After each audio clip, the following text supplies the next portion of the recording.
வணக்கம். தினமலர்.com மாலை 4 மணி செய்திகள். முக்கிய நிகழ்வுகள். உக்கிரமடைந்த லெஹர் புயல் 200 கிலோமீட்டர் சூறைக்காற்றுடன் கரையை கடக்கும் என்று எதிர்பார்ப்பு. கடும் அபாயத்தை சந்திக்கும் ஆந்திரா, ஒடிசாவில் முன்னெச்சரிக்கை நடவடிக்கைகள் தீவிரம். மத்திய மின் நிலையங்களில் ஒரே நேரத்தில் உற்பத்தி சரிய காரணம் என்ன? பிரதமர் மன்மோகன் சிங்குக்கு முதல்வர் ஜெயலலிதா ஆவேச கேள்வி. பாரதிய ஜனதா தனக்கு எதிராக செயல்படுவதாக திடீர் குற்றச்சாட்டு. தெஹல்கா ஆசிரியர் தருண் தேஜ்பாலுக்கு உடனடி முன்ஜாமீன் மறுப்பு. விரிவான செய்திகள். வங்கக்கடலில் உருவாகியுள்ள லெஹர் புயல் உக்கிரமடைந்து வருவதால் ஆந்திரா மற்றும் ஒடிசா மாநிலங்களில் முன்னெச்சரிக்கை நடவடிக்கைகளில் மாநில அரசுகள் தீவிரம் காட்டி வருகின்றன. ஃபைலின், ஹெலன் புயல்களை தொடர்ந்து வங்கக்கடலில் ஞாயிறன்று உருவான லெஹர் புயல் செவ்வாயன்று காலை தென்கிழக்கு திசையாக நகர்ந்து ஆந்திர பிரதேசத்தில் உள்ள மசூலிப்பட்டினத்தில் இருந்து 1030 கிலோமீட்டர் தூரத்தில் நிலை கொண்டிருந்தது. இந்த புயல் மேலும் வலுவடைந்து மேற்கு வடக்கு நோக்கி நகரக்கூடும் என்றும் நவம்பர் 28ஆம் தேதியன்று பகல் 12 மணிக்கு மேல் காக்கிநாடா அருகே மசூலிப்பட்டினம் மற்றும் கலிங்கப்பட்டினம் இடையே கரையை கடக்கக்கூடும் என்றும் ஹைதராபாத்தில் உள்ள வானிலை ஆராய்ச்சி மையம் தெரிவித்துள்ளது. இதனால் புதன்கிழமை மாலையிலிருந்தே ஆந்திரா மற்றும் ஒடிசா மாநிலங்களின் கடலோர மாவட்டங்களில் பலத்த மழையுடன் 65 கிலோமீட்டர் வேகத்துக்கு காற்று வீசக்கூடும் என்றும் புயல் கரையை கடக்கும் போது காற்றின் வேகம் மேலும் அதிகரித்து 180 முதல் 200 கிலோமீட்டர் வேகத்துக்கு புயல் காற்று வீசக்கூடும் என்றும் வானிலை ஆராய்ச்சி மையம் எச்சரித்துள்ளது. அதன் காரணமாக ஆந்திர மாநிலத்தில் கிருஷ்ணா, கிழக்கு மற்றும் மேற்கு கோதாவரி, விசாகப்பட்டினம், விஜயநகரம், ஸ்ரீகாக்குளம், குண்டூர் மாவட்டங்களில் கடும் பாதிப்பு ஏற்படக்கூடும் என்று அஞ்சப்படுகிறது.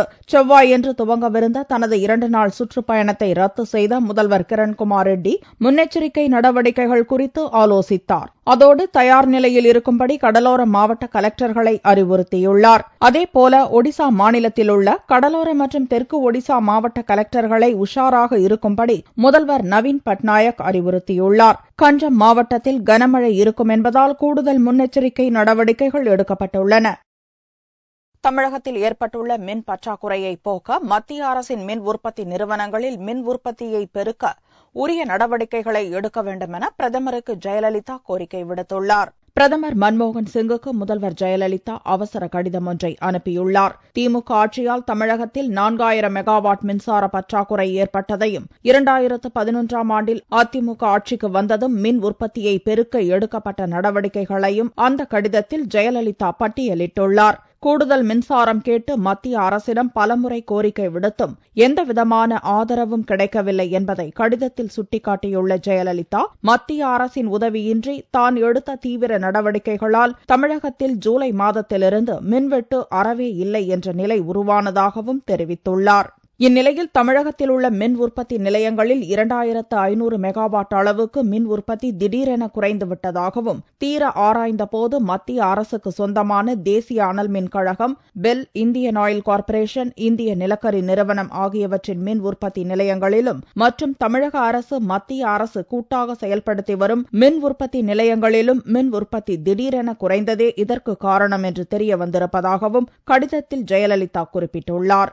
தமிழக மின் உற்பத்தி பகிர்மான கழகத்தின் கட்டுப்பாட்டில் உள்ள 12 அனல் மின் நிலையங்களில் முழு மின் உற்பத்தி நடக்கும் போது மத்திய அரசின் மின் நிலையங்களில் ஒரே நேரத்தில் மின் உற்பத்தி பாதிக்கப்பட்டிருப்பது வினோதமாக இருப்பதாக கூறியுள்ள ஜெயலலிதா, மத்திய மின் நிலையங்களின் மோசமான செயல்பாட்டால் மீண்டும் தமிழகம் மின்வெட்டுக்குள்ளாகும் நிலைக்கு தள்ளப்பட்டுள்ளதாகவும் குற்றம் சாட்டியுள்ளார். எனவே தமிழகத்தில் உள்ள மத்திய அரசின் மின் உற்பத்தி நிலையங்களில் மின் உற்பத்தி திறனை அதிகரிக்க செய்வதற்கான நடவடிக்கைகளை உடனடியாக எடுக்க வேண்டும் என கடிதத்தில் பிரதமரை ஜெயலலிதா வலியுறுத்தியுள்ளார். இல்லாவிட்டால் தமிழகத்தை இருளில் மூழ்கடிக்க கூட்டுச்சதி நடப்பதாகத்தான் தமிழக மக்கள் கருதுவார்கள் என்றும் கடிதத்தில் ஜெயலலிதா குற்றம் சாட்டியுள்ளார். பாலியல் புகாரில் சிக்கியுள்ள தெஹல்கா ஆசிரியர் தருண் தேஜ்பாலுக்கு உடனடி முன்ஜாமீன் வழங்க டெல்லி உயர்நீதிமன்றம் மறுத்துவிட்டது. புலனாய்வு இதழான டெஹல்கா செய்தி ஆசிரியர் தருண் தேஜ்பால் கோவா நட்சத்திர ஹோட்டலில் தன்னை செக்ஸ் கொடுமைக்கு ஆளாக்கியதாக சக பெண் நிருபர் புகார் அளித்தார். இந்த விவகாரத்தில் வழக்கு பதிவு செய்த கோவா போலீசார் டெல்லியில் தெஹல்கா நிர்வாக ஆசிரியர் ஷோமா சௌத்ரி மற்றும் ஊழியர்களிடம் 2 நாட்கள் விசாரணை மேற்கொண்டனர். இதனால் தான் கைது செய்யப்படலாம் என்ற அச்சத்தில் டெல்லி உயர்நீதிமன்றத்தில் தருண் தேஜ்பால் முன்ஜாமீன் மனு தாக்கல் செய்தார். அந்த மனு செவ்வாயன்று விசாரணைக்கு வந்தபோது இந்த விவகாரத்தில் அரசியல் உள்நோக்கம் இருப்பதாக தருண் தேஜ்பால் வக்கீல் வாதிட்டார். பாரதிய ஜனதாவைச் சேர்ந்த சில தலைவர்களின் தவறுகளை டெஹல்கா அம்பலப்படுத்தியதன் காரணமாகவே இந்த வழக்கில் கோவா முதல்வர் மனோகர் பாரிக்கர் அளவுக்கு அதிகமான ஆர்வம் காட்டி வருவதாகவும் தேஜ்பால் தரப்பு வாதாடியது. எனவே தேஜ்பால் கைது செய்யப்படாமல் இருக்க உடனடி முன்ஜாமீன் வழங்க வேண்டும் எனவும் தேஜ்பால் வக்கீல் கோரினார். ஆனால் தேஜ்பாலுக்கு உடனடி முன்ஜாமீன் வழங்க நீதிபதி சிஸ்டானி மறுத்துவிட்டார். இந்த விவகாரம் தொடர்பாக கோவா போலீசுக்கு நோட்டீஸ் அனுப்ப உத்தரவிட்ட நீதிபதி புதன்கிழமையன்று தருண் தேஜ்பாலின் முன்ஜாமீன் மனு விசாரணைக்கு எடுத்துக் கொள்ளப்படும் என்றார். திங்களன்று டெஹல்கா நிறுவனத்திலிருந்து ராஜினாமா செய்த பெண் நிருபர் இப்பிரச்சினையில் வாக்குமூலம் அளிக்க முன்வந்துள்ளதாக கோவா போலீசார் தெரிவித்துள்ளனர். சேது சமுத்திர திட்டத்தை கைவிட வேண்டும் என்று உச்சநீதிமன்றத்தில் தமிழக அரசு மனு செய்திருப்பது தமிழகத்தின் தேவையை புறக்கணிப்பதாக திமுக தலைவர் கருணாநிதி குற்றம் சாட்டியுள்ளார்.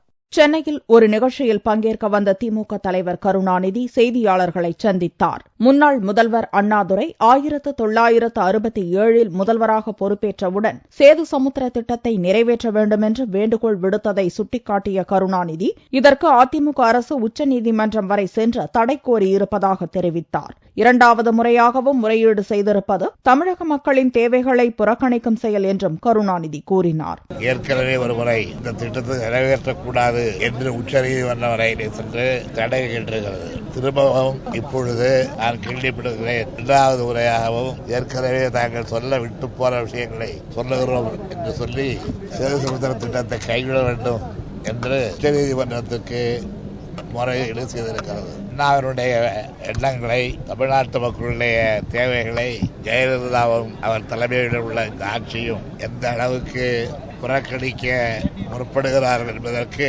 இதுவே தக்க அடையாளம். சேது சமுத்திர திட்ட கனவை நனவாக்க பாடுபடுவதாகவும் முயற்சி எடுத்துக் கொண்டிருப்பதாகவும் கருணாநிதி தெரிவித்தார். 1 கோடி ரூபாய் கேட்டு கடத்திய கும்பலிடமிருந்து மதுரையைச் சேர்ந்த மாணவனை புதுக்கோட்டை அருகே போலீசார் துப்பாக்கிச்சூடு நடத்தி பிடித்தனர்.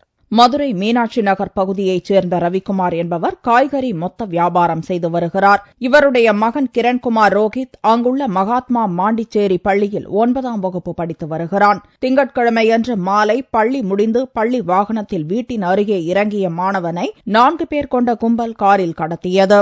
மாணவனை உயிருடன் திருப்பி அனுப்ப 1 கோடி ரூபாய் கேட்டு ரவிக்குமாரை அந்த கும்பல் மிரட்டியுள்ளது. இதுகுறித்து ரவிக்குமார் மதுரை போலீஸ் கமிஷனரிடம் அளித்த புகாரை தொடர்ந்து மாணவனை மீட்க அனைத்து காவல் நிலையங்களுடனும் தொடர்பு கொண்டு போலீசார் தீவிர நடவடிக்கையில் ஈடுபட்டனர். இந்நிலையில் புதுக்கோட்டை மாவட்டம் புலியூர் என்ற இடத்தில் போலீசார் வாகன தணிக்கையில் ஈடுபட்ட போது அங்கு வந்த கார் ஒன்று நிற்காமல் சென்றுள்ளது. இதனால் சந்தேகம் அடைந்து அந்த காரை போலீசார் விரைந்து சென்று பிடித்து சோதனை செய்த போது காரில் மாணவன் இருந்தது கண்டுபிடிக்கப்பட்டதாகவும் பின்னர் கடத்தல்காரர்கள் மீது துப்பாக்கிச்சூடு நடத்தி மீட்கப்பட்டதாகவும் திருச்சி மண்டல டிஐஜி அமல்ராஜ் தெரிவித்தார். இந்த பையன் தான் வண்டிக்குள்ள இருந்த மாதிரி ஒரு சந்தேகம். வண்டி நிப்பாட்டாம போயிடுறாங்க. Innova vehicle. அந்த வண்டியை சேஸ் பண்ணி போறாங்க. சர்ச் பண்ணி அந்த தகவலின் அடிப்படையில் வந்து கீரனூர்ல அந்த வண்டியை லொகேட் பண்றாங்க. கொஞ்சம் தூரம் போன உடனே அந்த வண்டியை வந்து நம்ம இன்ஸ்பெக்டர் வண்டி ஓவர்டேக் பண்ணிடுறாங்க. பண்ணி நிப்பாட்டின உடனே 3 பேர் இறங்கி ஓடிடுறாங்க. அந்த பையன் உள்ள இருக்கிறவரு நம்ம எஸ்எஸ்ஐ இன்ஸ்பெக்டர் கூட இருந்தார் காமராஜ். அவர் போய் ரெஸ்கியூ பண்ணிடுறாரு. டிரைவர் மட்டும் வண்டியை நிப்பாட்டி இறங்க ட்ரை பண்ணா அவனை பிடிக்க ட்ரை பண்றாரு இன்ஸ்பெக்டர். வண்டியில 2-3 கத்தி வச்சிருந்தேன். கத்தி வச்சு இன்ஸ்பெக்டர் அசால்ட் பண்ண ட்ரை பண்றாரு. இன்ஸ்பெக்டர் வந்து அவன் காலை பார்த்து 3 ரவுண்ட் ஃபயர் பண்றாரு. 1 ரவுண்ட் காலில் படுது, 2 ரவுண்ட் படல.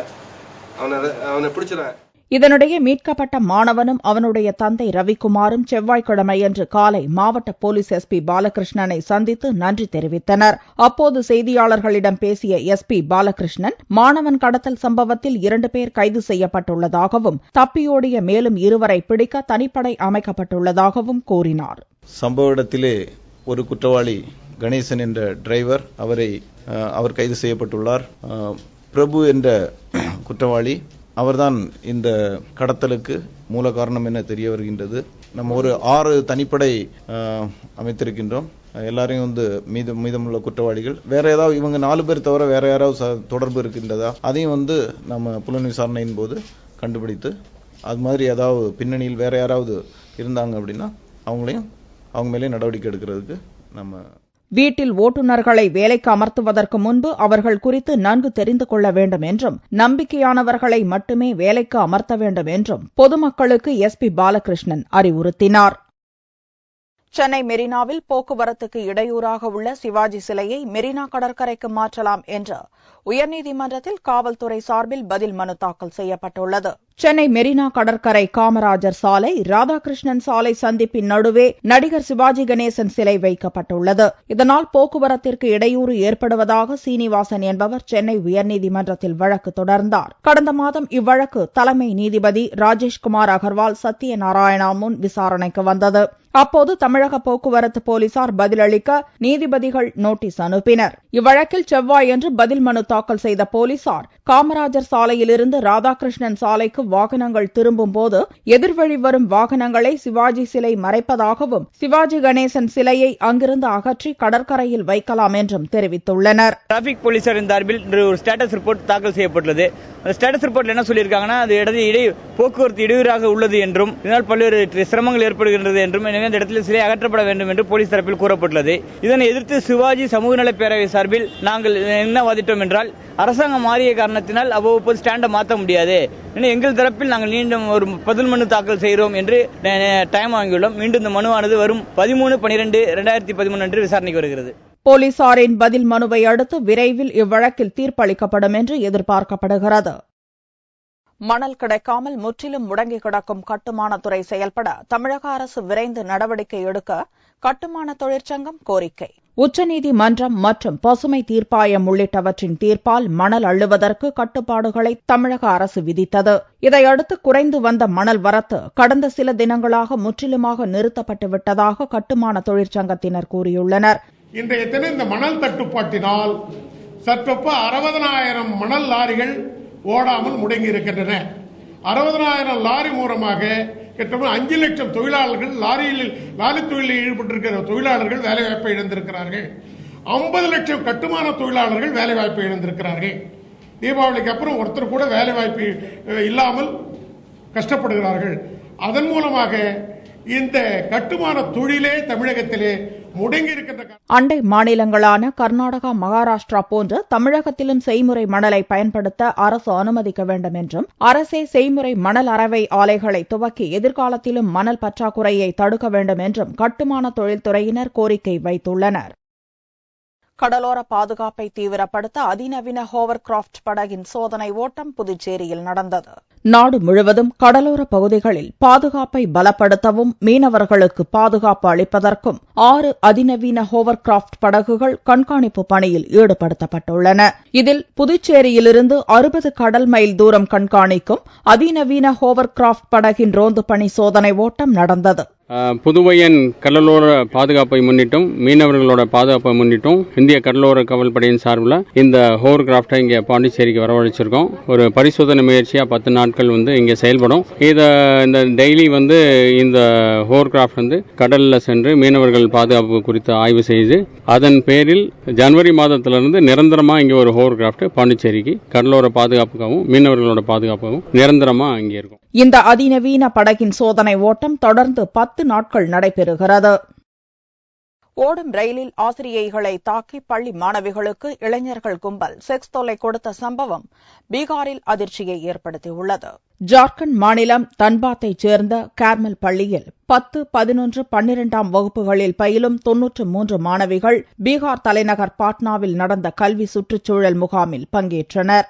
கங்கா தாமோதர் எக்ஸ்பிரஸ் ரயிலில் தன்பாத் திரும்புவதற்காக பாட்னாவில் ரயிலில் ஏறிய போது மாணவிகளுக்காக ரிசர்வ் செய்யப்பட்ட இருக்கைகளில் அமர்ந்து கொண்டு 30க்கும் மேற்பட்ட இளைஞர்கள் கலாட்டா செய்துள்ளனர். அதோடு நில்லாமல் இடத்தை கேட்ட மாணவிகளிடம் சில்மிஷமும் செய்ததோடு செக்ஸ் தொல்லையும் கொடுத்துள்ளனர். உடன் வந்த ஆசிரியைகள் தட்டி கேட்டபோது அவர்களை தாக்கியுள்ளனர். ரயில்வே தேர்வு எழுதச் சென்ற அந்த இளைஞர்கள் ரயிலை விட்டு இறங்கும் வரையில் 4 மணி நேரத்துக்கும் மேலாக செக்ஸ் தொல்லை நீடித்துள்ளது. தன்பாத் ரயில் நிலையத்தில் இறங்கிய பிறகு மாணவிகளும் ஆசிரியைகளும் புகார் அளித்தனர். இந்த பிரச்சினை பற்றி அறிந்த பீகார் முதல்வர் நிதிஷ்குமார் அது பற்றி விசாரணை நடத்த உத்தரவிட்டுள்ளார். நிதிஷ்குமார் தலையீட்டை தொடர்ந்து பாட்னா ரயில் நிலையத்தில் பணியில் இருந்த ரயில்வே போலீசார் 5 பேர் செவ்வாயன்று சஸ்பெண்ட் செய்யப்பட்டனர். தங்கத்தின் விலை செவ்வாய்க்கிழமையன்று சவரனுக்கு 224 ரூபாய் அதிகரித்திருந்தது. ஒரு சவரன் தங்கம் 23,224 ரூபாய்க்கு விற்பனையானது. 1 கிராம் ஆபரண தங்கம் 2,903 ரூபாயாக இருந்தது. வெள்ளி கிராமுக்கு 1 ரூபாய் அதிகரித்து 48 ரூபாய் 50 காசுகளுக்கு விற்பனையானது. பார்வெள்ளியின் விலை 45,350 ரூபாயாக இருந்தது. நாகர்கோவிலில் 5 நாட்கள் நடந்த பக்தி திருவிழாவில் ராதா கல்யாண மகோற்சவம் கோலாகலமாக நடைபெற்றது. நாகர்கோவிலில் விட்டல் ருக்மணி சேவா அறக்கட்டளை மற்றும் கிருஷ்ண பக்த சேவா கட்டளை இணைந்து 5 நாட்கள் பக்தி திருவிழாவை நடத்தியது. இதில் விட்டல் மகராஜ் சுவாமி மற்றும் அவரது சீடர் குழுவினரின் பஜனை மற்றும் ஆன்மீக சொற்பொழிவு நடைபெற்றது.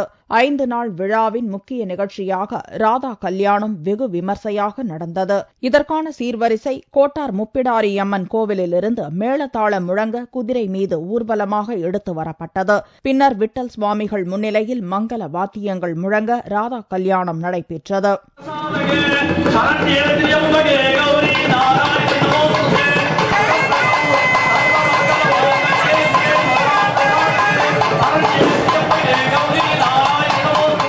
இதில் கன்னியாகுமரி மற்றும் நெல்லை, தூத்துக்குடி மாவட்டங்களைச் சேர்ந்த பக்தர்கள் ஏராளமானோர் கலந்து கொண்டு தரிசனம் செய்தனர். மீண்டும் செய்திகள் இந்திய நேரப்படி இரவு 8 மணிக்கு.